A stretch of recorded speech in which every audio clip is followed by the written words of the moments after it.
بسم اللہ الرحمن الرحیم الحمد للہ رب العالمین والصلاة والسلام علی سید الانبیاء والمرسلین۔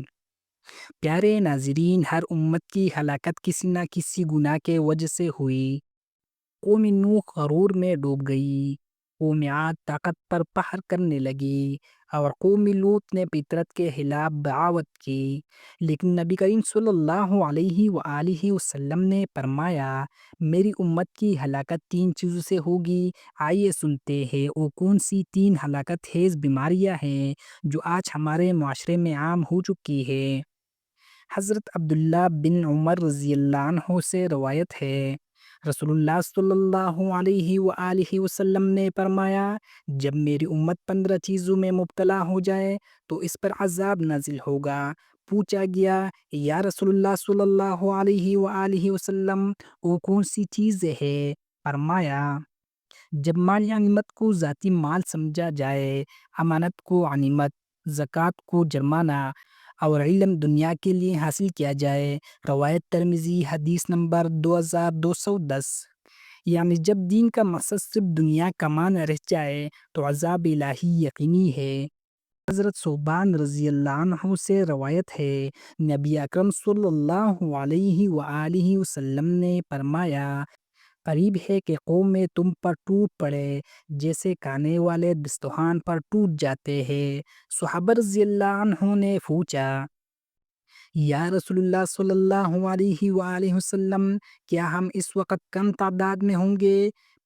آپ صلی اللہ علیہ وآلہ وسلم نے فرمایا، نہیں بلکہ تم زیادہ ہوں گے، لیکن تمہاری حیثیت بہتے جاگ جیسی ہوگی۔ روایت ابی داؤد، حدیث نمبر 4297۔ یعنی ایمان کمزور، عمل بے روح، اور دنیا کی محبت دلوں میں چھا جائے گی۔ حضرت ابو ہریرہ رضی اللہ عنہ سے روایت ہے، رسول اللہ صلی اللہ علیہ وآلہ وسلم نے فرمایا، میری امت کی ہلاکت تین چیزوں کے ذریعے ہوگی۔ نمبر 1، مال کی محبت، نمبر 2، عورتوں کی پیروی، نمبر 3، اور علماء کے دھوکے سے۔ روایت ابن ماجہ، حدیث نمبر 3996۔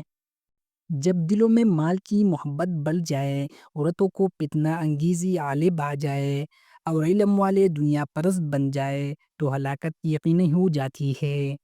قرآن پاک میں ارشاد باری تعالیٰ ہے، اور تمہارے مال اور تمہاری اولاد تمہارے لیے آزمائش ہے، اور اللہ کے پاس بڑا اجر ہے۔ سورۃ التغابن، آیات نمبر 15۔